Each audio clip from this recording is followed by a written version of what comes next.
So we had this crazy idea. We wanted to water ski on the ocean. So we did. First time water skiing! Let's go! Yeah. These skis are literally coming from the tree all the way to the ski.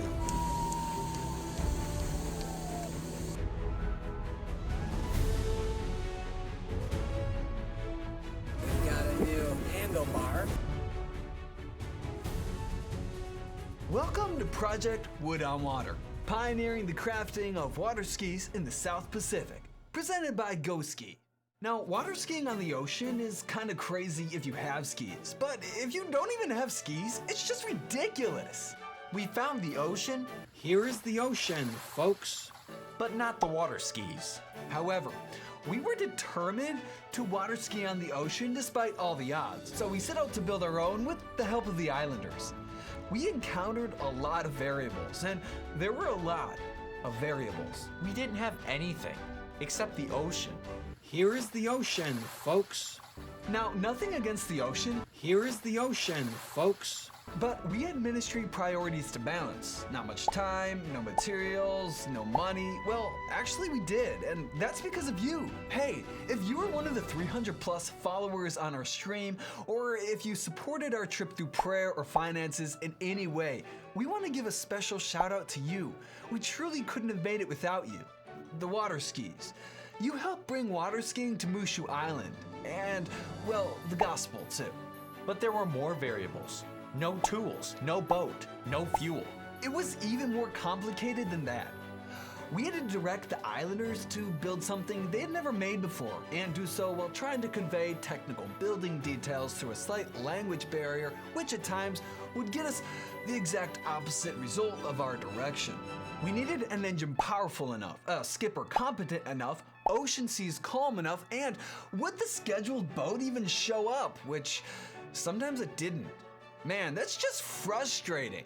If you add up all the odds, you get an answer of, this is impossible. We didn't have a whole lot, but we had perseverance. In just 5 weeks, we went from tree to shining ski. But where in the world did we do this? During the Second World War, the Imperial Japanese Navy took control of these two Papuan islands, Mushu and Kairiru. From 1942 to 1945, Japanese warships and submarines trafficked the Kairiru Strait. On their quest for glory, their big guns patrolled the Papuans, and their vessels churned up the channel. But little did the Japanese know that they would need to wait until almost 80 years later to see what glory really looked like. Two twin vessels shaped in the form of sleek torpedoes, crafted out of wood, decaled with blue paint, coated in polyurethane, and fitted with rubber foot holders, absolutely dominated the channel. Yeah, I'm talking about the GoSki Torpedo Island ones, also known as the water skis we made from logs. But let's back up before the project was even in our minds. On Friday, April 12th, we arrived on Mushu Island, intent on living life with the islanders. I wanted to learn how to make one of their primitive wooden canoes, but within a few days, this idea transitioned to wooden water skis. I had my own idea to build water skis separate from my brother. At some point we chatted and our collaboration began. Our initial idea was to find some old wooden sides of a broken down canoe and then attach them to our shoes with duct tape. Yeah, terrible idea. That's what the islanders thought too when they saw us with our sorry piece of wood. They explained that they could chainsaw some logs and then shape them with their hand tools. In the first week, we looked through a few different ski designs and then settled on this basic model, which we showed to the carpenters. Dedicated islanders worked hours on end to craft the basic rough draft of the skis. Very similar to the carpentry that you would have seen in the days of Nazareth. In the days of Nazareth, yes. During week 2, I made foot holders out of rubber mats by cutting them to the shape of my foot. We also added a channel on the underside of the skis, enabling the skis to run straight through the water. This was one of the most frustrating days for me, as my carpenter literally did the exact opposite of my instructions all day long. But ironically, whatever he carved ended up giving us the version name of the skis, Torpedo. On week number 3, it was finally go time. This boat has 40 horsepower. We were hoping to maybe begin on a 60 horsepower engine, but we'll see what happens. It looks like it should move through the water pretty quickly. Should be fun. We'll give it a go. I made it up on the second try, but we didn't get up without going down hard. First time water skiing with the wooden handcraft made skis! Yeah! And here we go. Stop and here's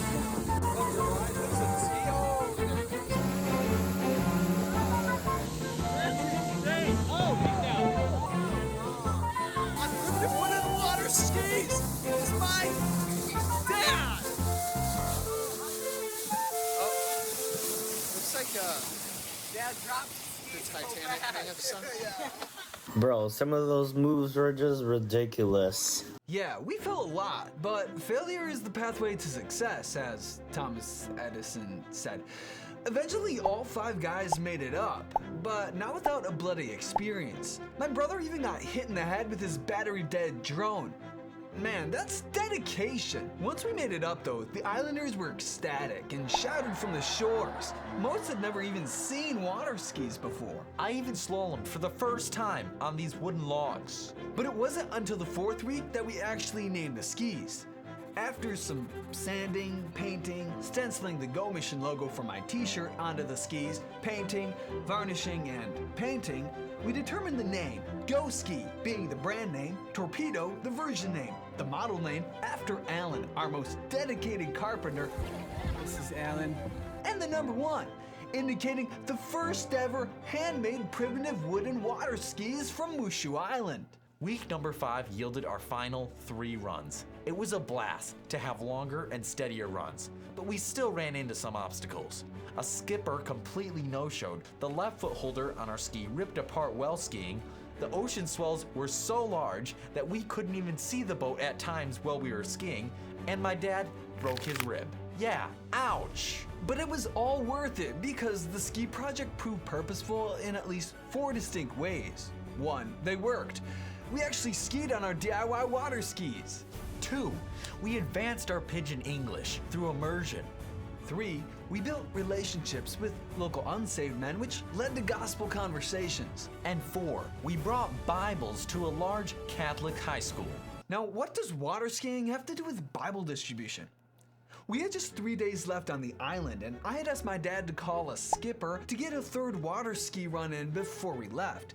The boat's coming triggered my dad's idea to distribute the already delivered Bibles to a Catholic high school on the other island. Had we not called the boat for water skiing, most likely, we would not have been able to distribute the Bibles. We had hoped for 1, maybe 2 runs, but God allowed us to have 4. The final bonus run was taken by none other than the GoMission man himself, my dad. Hey everyone, that's my dad! The true inspiration behind our spirit of adventure. What a ride he had, skiing into the most heavenly tropical sunset you'll ever see.